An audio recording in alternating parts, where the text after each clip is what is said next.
Commander ZYXTH stared at the tactical display aboard the mothership Void Serpent, his 3 eyes gleaming with satisfaction. The invasion fleet stretched across the star-speckled void.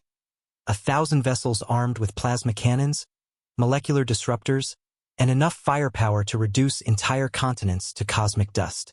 Target acquired, Commander, announced Lieutenant Krell, her tentacles dancing across the holographic controls. The 3rd planet from the local star.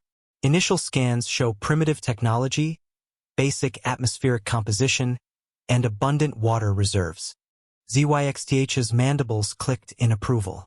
After months of searching for suitable worlds to expand the galactic dominion, they had finally found what appeared to be easy prey. The reconnaissance reports indicated a planet populated by bipedal creatures who still used fossil fuels and had barely begun exploring their own solar system. Excellent. Begin the assault protocol, ZYXTH commanded, his voice echoing through the bridge's crystalline chambers. I want complete planetary subjugation within 1 solar rotation. The fleet descended through the atmosphere like metallic locusts, their arrival announced by sonic booms that shattered windows across multiple continents. Massive shadow ships blotted out the sun over major population centers, their hulls gleaming with alien symbols that seemed to shift and writhe in the light. The first wave of attacks began simultaneously across the globe. Plasma beams carved through skyscrapers, reducing them to molten slag. Energy shields deflected the primitive missiles launched in desperate retaliation. Everything proceeded exactly as planned. Then something unexpected happened. The humans didn't surrender. Instead, they did something the Galactic Dominion had never encountered in their 3,000-year history of conquest. They fought back with a creativity that bordered on insanity. In New York, construction workers wielded industrial equipment like weapons, turning cranes into catapults and bulldozers into battering rams. In Tokyo, engineers jury-rigged electromagnetic pulse devices from household appliances. In Lagos, street vendors organized guerrilla networks that moved through the city's underground systems like ghosts. But the real surprise came from the planet's diverse population. The aliens had expected uniformity, 1 species, 1 culture, 1 predictable response pattern.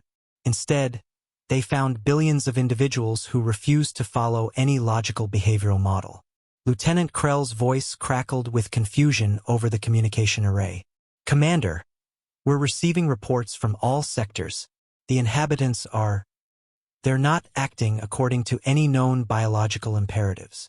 Explain, ZYXTH demanded, watching his tactical display dissolve into chaos. They're forming alliances with creatures from different regions, sharing resources without any apparent benefit calculations. Some are even sacrificing themselves for others they've never met. It's completely irrational.